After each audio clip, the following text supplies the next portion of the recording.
seus lindões Croiser aqui, e no vídeo de hoje eu vou falar sobre o oitavo e último episódio da segunda temporada de Euphoria, que foi ao ar nesse domingo, dia 27. E olha, gente, esse episódio foi bem internalizado, foi bem direcionado, mas também foi aberto. E aí eu vou discutir cada arco aqui com vocês, mas saibam que vai ter muito vídeo de Euphoria, vai ter vídeo de teoria, vai ter vídeo falando da temporada de uma forma geral e algumas coisinhas que eu fui anotando, que vocês foram falando pra eu comentar sobre, de coisas que aconteceram ao longo aí da temporada. Enfim, vocês não vão ficar tão carentes assim de Euphoria, porque vai ter muito conteúdo no canal. Então, pra não perder nada, se inscreve e clica no sininho pra receber notificação para quando tiver um vídeo novo, que eu sempre trago as novidades dos filmes e das séries aqui pra vocês o quanto antes, vocês sabem. E a minha paixão por Euphoria, gente, só aumenta. Eu fico muito feliz que vocês comentam isso nos vídeos, e já deixo também avisado que, por se tratar do oitavo episódio e do final da temporada, vão ter muitos spoilers, então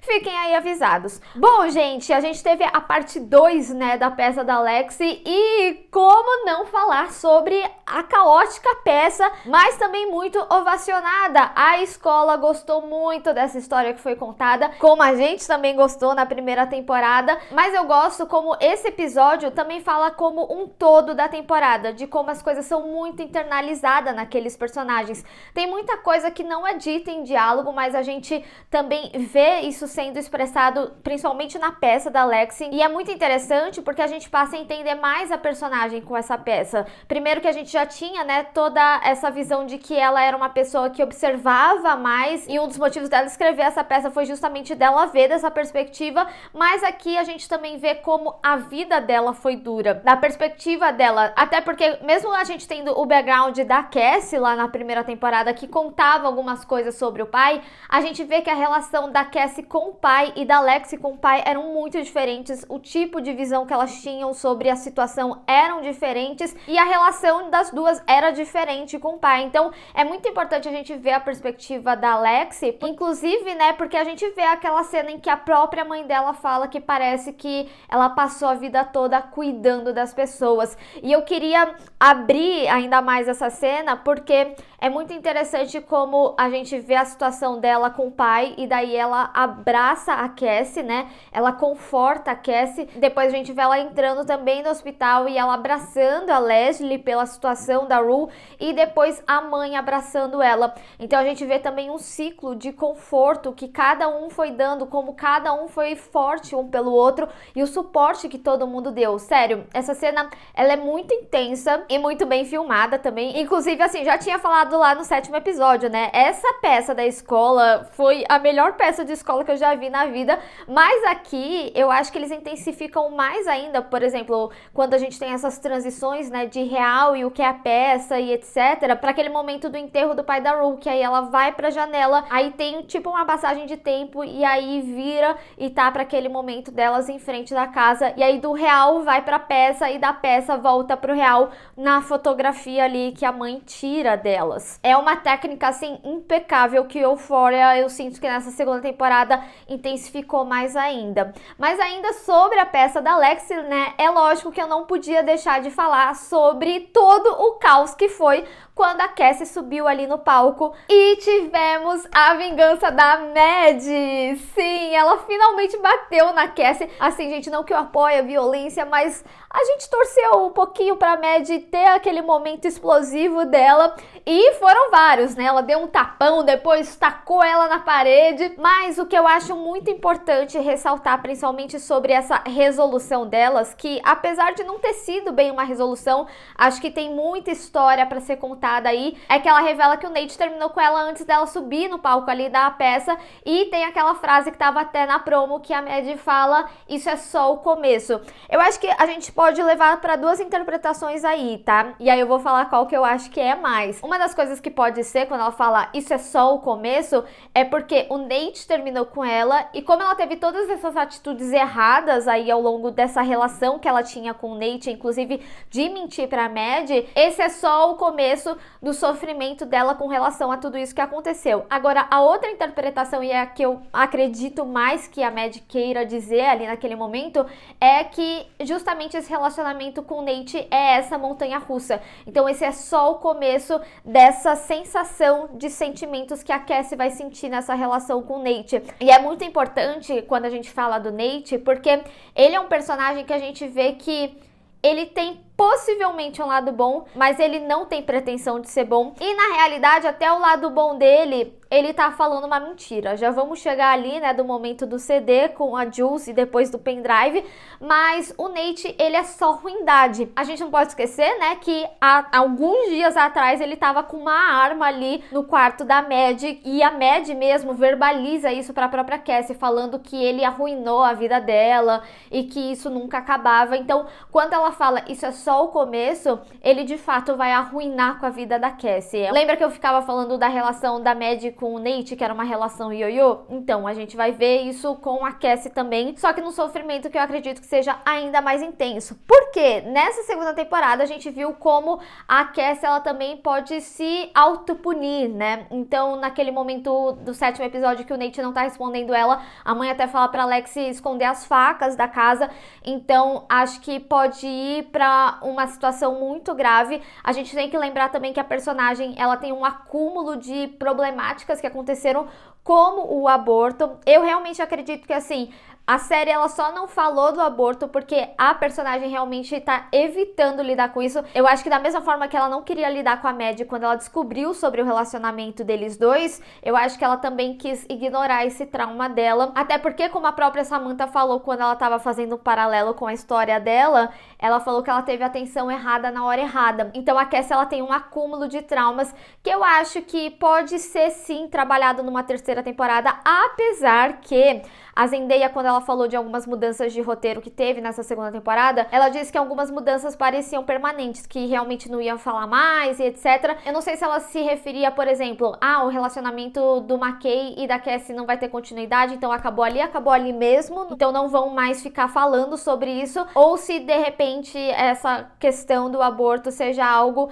que vire página. Eu acredito que não, tá? Porque eu acho que Euphoria, como trabalha muito com o trauma dos personagens, isso é um aspecto que faz parte da história dela. O relacionamento, beleza, dá pra você deixar pra trás, mas isso é algo que tá ali nela. E eu acho que muito do que a gente vê aqui das atitudes dela tá relacionado com essa situação. Principalmente quando a produção e os atores estão falando que são coisas mais internalizadas desses personagens e que a gente vê muitos defeitos deles, mas que é uma temporada que também fala muito sobre empatia. Como, por exemplo, é o caso da Rue, né? Que apesar de ser esse turbilhão de sentimentos e ela ter feito coisas ruins, ela teve sua redenção aqui nesse último episódio. Inclusive, isso também é uma coisa que a Zendaya falou, que o 8º episódio seria algo mais, assim, uma redenção pra personagem. E, de fato, eu também enxergo dessa forma. Já vamos chegar lá, mas o que eu quero dizer com tudo isso é que a gente tendo consciência do que a Cassie passou, a gente consegue ter certa empatia e compreender as atitudes que ela tem nessa segunda temporada, mesmo que sejam atitudes que, por exemplo, ferem alguém como a Mad, que era a melhor amiga dela. E eu volto a dizer, a Mad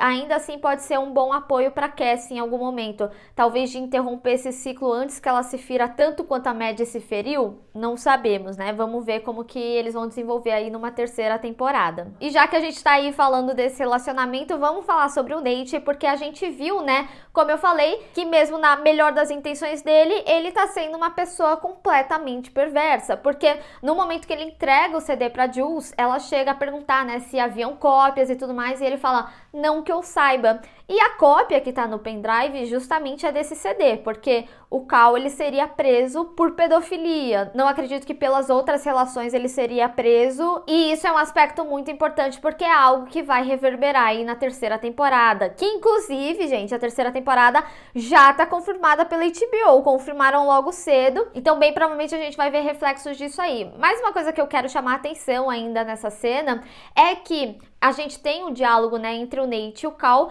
e um ponto muito importante é que ele fala sobre ele querer vingança. Então a gente não necessariamente está falando sobre justiça. Pode ser justo, talvez, do ponto de vista do Nate, porque ele teve um trauma por causa desses DVDs que ele tinha ali com o Cal? Talvez. Inclusive, né, ele descreve o sonho que ele tinha, que a gente tinha visto, que era o pai justamente indo nele, como aconteciam nos CDs. E eu acho que isso também esclarece um ponto que muitos de vocês chegaram a comentar, né, que alguns acreditavam que o Nate podia ter sido abusado pelo pai na infância, e eu cheguei a responder alguns comentários que eu achava que não, mas que ainda assim o trauma tinha sido algo muito forte e que ele ficava reproduzindo essa cena. Então, pela explicação que ele dá, realmente me pareceu isso, que ele viu os DVDs e ele internalizou dessa forma, que ele tinha esses pesadelos e ele se via nessa situação que a gente viu no episódio anterior. E assim, eu não acho que o Nate é um personagem que teria algum tipo de redenção, porque por mais que a gente compreenda, ok, ele foi um garoto traumatizado e tudo mais,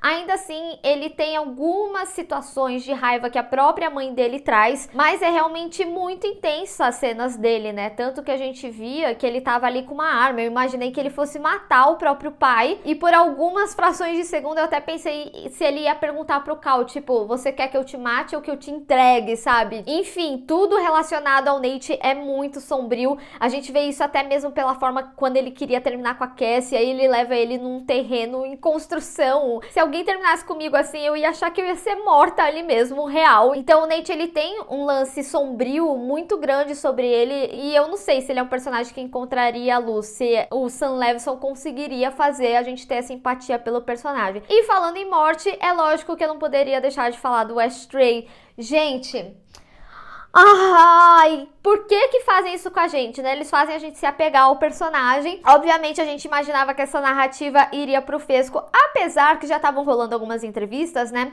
Que, se eu não me engano, foi a atriz até que faz a Lexi que falou que queria que na terceira temporada tivesse um desenvolvimento maior entre a relação da Lexi com o Fesco. Eles são faxi, o próprio ator também que faz o Fesco vive postando no Twitter que ele é faxi. Eu adoraria também ver esse desenvolvimento do relacionamento, apesar que o Fesco foi preso, né? Não sei se ele vai ser liberado em algum momento, mas pode ser que ele seja solto em algum momento, porque pelo final do episódio dá a entender que vai ter alguma passagem de tempo entre a segunda e a terceira temporada.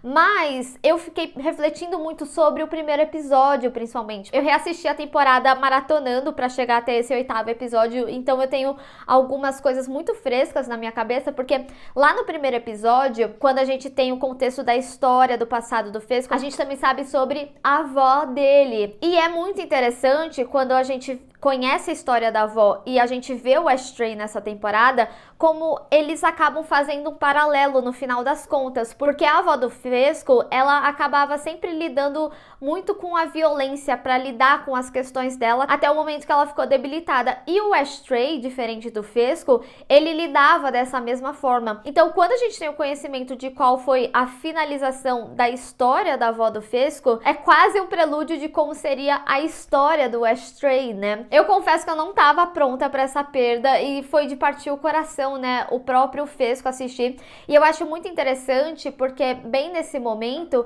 tá com a narração da Rue sobre o que ela tá lendo no enterro do pai. E é bem naquela narração que foi pra promo, que falava sobre como a morte parecia um filme, e que talvez parecesse um filme justamente por você não aceitar, né, aquele momento. E aí ela até fala, né, que aquele momento é um momento em que o personagem, ele fica realmente machucado, que não tem mais volta, que não tem mais recuperação para aquele personagem. E essa frase, ela é tão potente porque ela narra tanto uma projeção pro Fesco, para a história dele, porque ele vê a morte ali na frente dele, e também pra Rue, porque apesar da gente ter um final esperançoso, ainda assim ela é uma dependente química, e o próprio ali, né, no especial da Rue também falou, eu fiquei 12 anos limpo, e aí eu achei que eu era fodão, que eu podia, e a recaída dele durou mais 1 ano e meio, sabe? E depois ele voltou a ficar limpo e tudo mais. Então eu acho que essa frase faz um paralelo tanto para essa situação do Fesco, e que vai ter uma grande mudança aí pro personagem,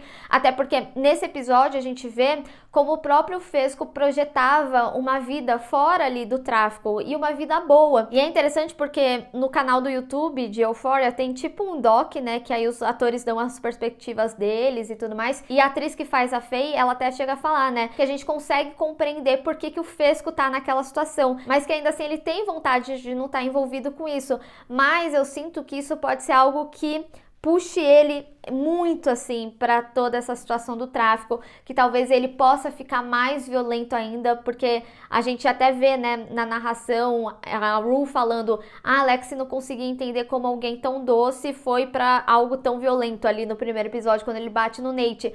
Então eu acho que eles podem explorar mais essa questão, principalmente com a perda muito recente do Ashtray. E outra coisa que eu não posso deixar de comentar também, né, é que antes da polícia entrar e tem aquele momento de tensão ali, da Faye, o Fesco e o cara que dedurou ele, antes do Ashtray matar o cara, no caso, a Faye, ela chega a entregar a Laurie, né? Ela sabe que eles estavam sendo ouvidos e ela começa a culpar que a Laurie matou o Mouse, e ela até fala no apartamento. Isso, prestem muita atenção, porque eu tenho certeza que vai ter reflexo na terceira temporada. E a frase também faz um paralelo pra história da Rue, que nem eu tinha falado na análise da promo. Errei muita coisa lá. Gente, Euphoria é muito difícil de você realmente acertar se você não tiver o roteiro vazado, né? Mas ainda assim, ainda acho que existe uma razão nessa frase para a história da Rue e o que vai ser explorada nela. E falando sobre a Rue, eu queria começar falando sobre ela e o Elliot, né? Porque ela foi falar que perdoava ele, que ela tinha poucas pessoas a quem perdoar, que era mais pedir perdão às pessoas. E, gente, que privilégio a gente vê, né? Dominic Fike ali tocando, e não só, tá? Ele estava tocando uma música que é uma composição da Zendaya com Labyrinth. Então, assim, só talento puro ali,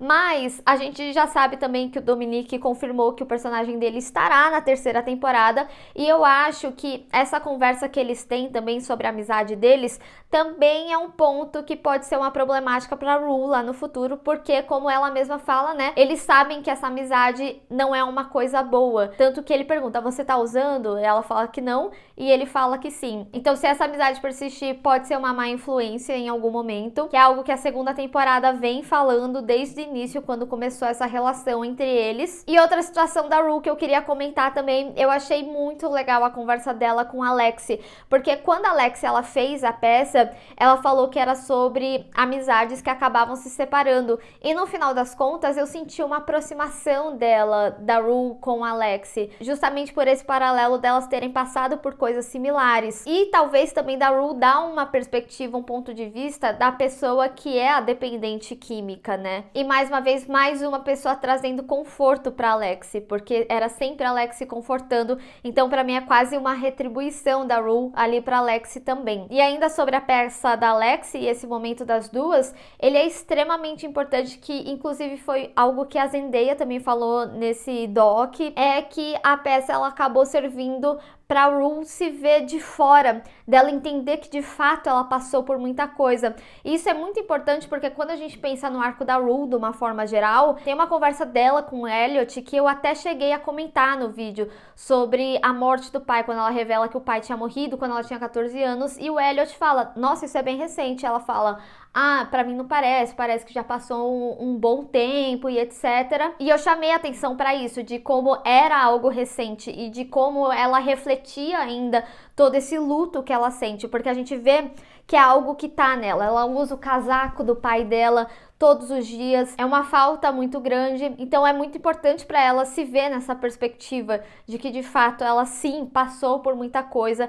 e ela inclusive entender as atitudes dela, e aí leva a gente para a resolução dela, sobre ela falar de tentar ser uma boa pessoa, porque ela até chega a falar no 7º episódio, né, que o lance de você ser um dependente químico é que você nunca vai esquecer as atitudes que você teve, mas que você pode ainda assim melhorar. E aí a gente retorna para aquele especial com a Lee.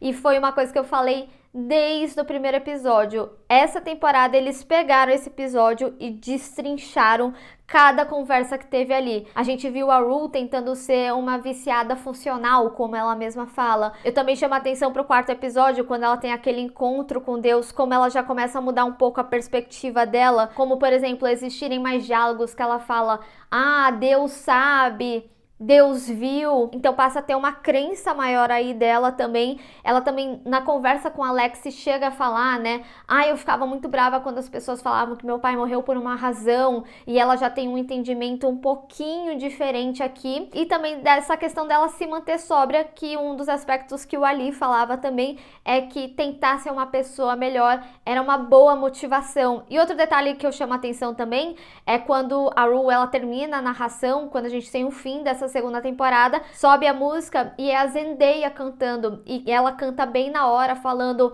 Hey Lord, you know I'm trying, que seria Senhor, você sabe que eu estou tentando. Então, ela já está conversando com Deus. Então, isso mostra ainda mais a relação dela com Deus, que tá bem diferente do que foi na primeira temporada e daquela conversa ali que ela teve com Ali. Então, vê só como a gente tem essa transição da Rue, a transição exata do que a gente viu naquela conversa do especial. E por último, mas não menos importante, eu não posso deixar de falar, pela minha interpretação, essa relação de Rue e Juice acabou. Esse último episódio, ele realmente define muito bem isso, porque ela chega a falar, né, a Juice foi o primeiro amor da minha vida. E aí ela até entra naquela discussão interna, né?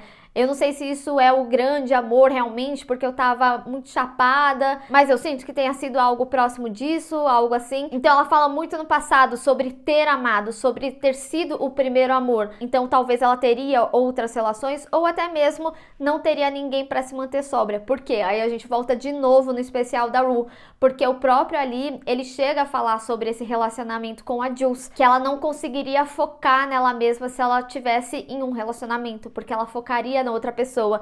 E a gente vê, inclusive, que grande parte dessa montanha-russa de emoções e do quanto a Rue foi se afundando foi por causa de um catalisador da relação, que foi o momento ali da Juice ter abandonado ela da estação de trem. Então, quando ela até fala assim, eu passei o resto do ano sóbria, aí pra mim também de 2 a 1.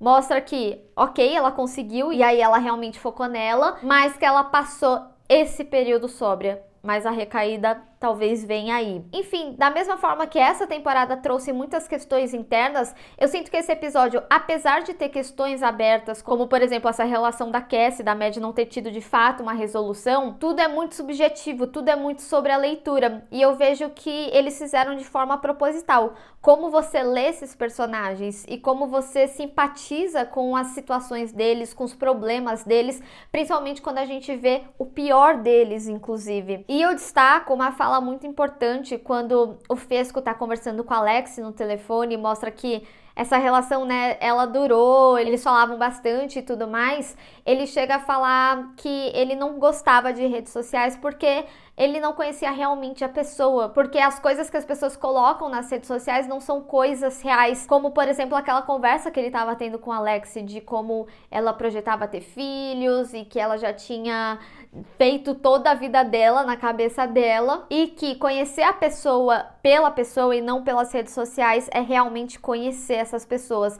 E eu sinto que é por isso, inclusive, que Euphoria é tão potente, porque mostra o pior das pessoas, mostra os defeitos e faz a gente refletir sobre eles. Quando, por exemplo, a Rue condena o Ali, ela chega a falar, né, eu condenei ele por um erro que ele teve na vida e julguei a vida dele toda por esse momento. Então eu sinto que Euphoria faz isso com a gente como espectador, da gente gostar desses personagens. A primeira temporada é pra gente se apaixonar por eles. A Cat super se descobrindo, tendo uma autoestima, e aqui a gente tem algo muito mais internalizado dela, sobre ela se odiar, sobre ela não se sentir ela mesma, sobre ela não saber o que ela quer. A Rue, mesmo dentro das suas recaídas, a gente tem alguns momentos mais pesados, mas aqui a gente tem momentos muito intensos, a ponto dela ir pra cima da Dia, dela falar um monte de coisa pra Juice, dela falar um monte de coisa pro Elliot, pra mãe dela, de ver como a família também sofre com dependente químico, mas ainda assim a gente compreender essas personagens, se decepcionar, mas entender. Então pra mim é isso que faz Euphoria tão real, inclusive da gente se ver em alguns momentos, da gente conseguir se relacionar com esses personagens, porque a vida é isso, a vida é cheia de problema e esses personagens trazem todas as problemáticas possíveis. E é por isso que Euphoria é tão incrível. Mas eu quero saber de vocês, gente. O que vocês acharam desse 8º episódio? Vocês gostaram? Não gostaram? O que vocês esperam aí pro futuro da série? E fiquem no canal, porque ainda vai sair vídeo. Vão sair muitos vídeos, inclusive de teoria, que eu sei que vocês adoram. Vamos discutir. Bem, pessoal, espero que vocês tenham gostado desse vídeo. Não esquece de deixar o seu gostei e compartilhar nas redes sociais. Inclusive, me segue lá, se inscreve no canal e clica no sininho para receber notificação para quando tiver um vídeo novo. Te vejo no próximo. Tchau!